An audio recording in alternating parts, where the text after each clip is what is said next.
Bonjour. Chef du service politique d'Europe 1, Mickaël, ce que vous nous révélez ce matin, c'est un tremblement de terre politique, on peut le dire.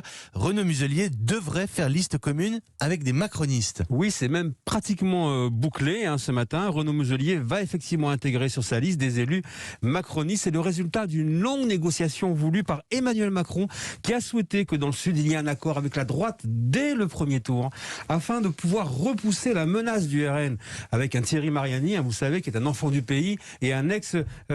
C'est d'ailleurs également ce que les sondages montrent. En cas de liste commune, la liste Muselier majorité présidentielle arriverait devant le RN le soir du 20 juin. C'est encore Emmanuel Macron qui a cherché à envoyer des figures de son propre camp. Ça devait être Clément Beaune, puis il a demandé à la secrétaire d'État Sophie Cluzel.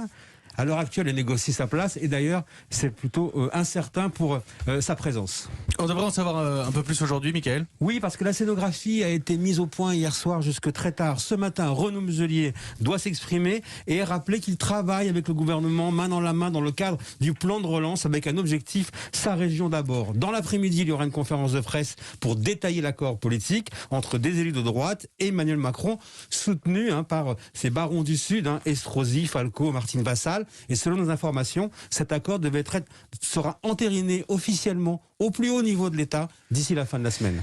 Donc là, Mickaël, une droite pro-Macron est en train de se constituer dans le Sud. On est à 1 an de la présidentielle. Est-ce que c'est une bonne opération pour le président ? Alors c'est un des dossiers explosifs dans les coulisses de cette élection. Ça apparaît comme un bon coup politique et en même temps, pas tant que cela. Parce qu'il faut savoir qu'Emmanuel Macron voulait des accords de premier tour dans toutes les régions, sauf dans les Hauts-de-France et en Rhône-Alpes, pour s'implanter sur le territoire et atténuer l'effet d'un mauvais scrutin qui se profile. Mais c'est le parti présidentiel LaREM qui s'y est opposé.